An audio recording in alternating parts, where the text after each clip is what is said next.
Kidd Kraddick in the morning. The Showbiz Top 5. Hey, this is Kellie Rasberry with your Showbiz Top 5 for Friday. It's February the 27th.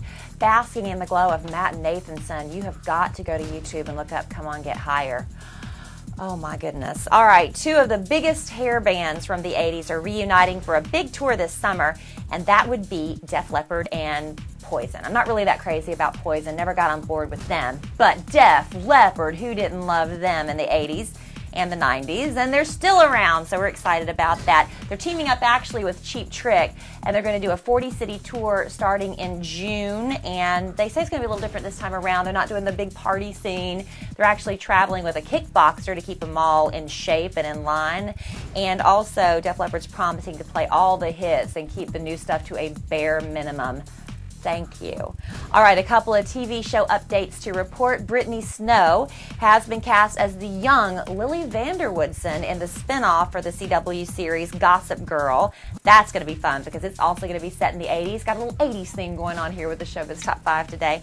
But it'll be fun to kind of see how they interpret the fashion and the rich kids scene from the 80s before everything started falling apart.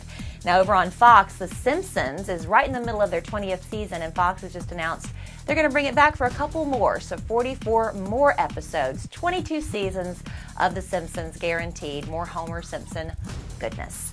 All right, Tom Brady and Gisele Bundchen pulled a fast one over on us.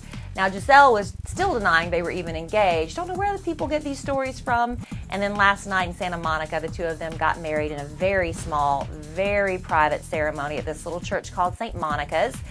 Tom's son there, John Edward Thomas, 1.5 years old.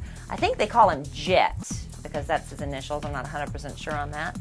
And then Gisele had her dogs involved in the ceremony in some way. And then everybody headed back over to Tom and Gisele's house in Brentwood for a little post-ceremony reception.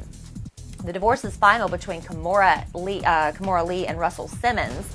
And I'll tell you what, celebrities have a lot more to deal with in their divorces than we normal civilians have to bother with.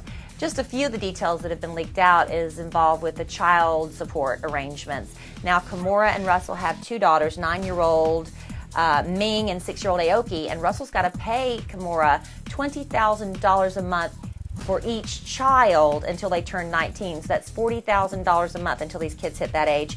And then he also has to provide a new car just for the girls' use until they reach 16 when they can drive themselves. And that car has to be cost at least $60,000, and it has to be replaced every 3 months. Those girls aren't hurting in the financial department at all. And also when Russell does have visitation, it will be monitored. I don't really understand why, except for the fact that they have to have a nanny and a security guard on staff, and I can sort of see with the money involved with these families why they would need that.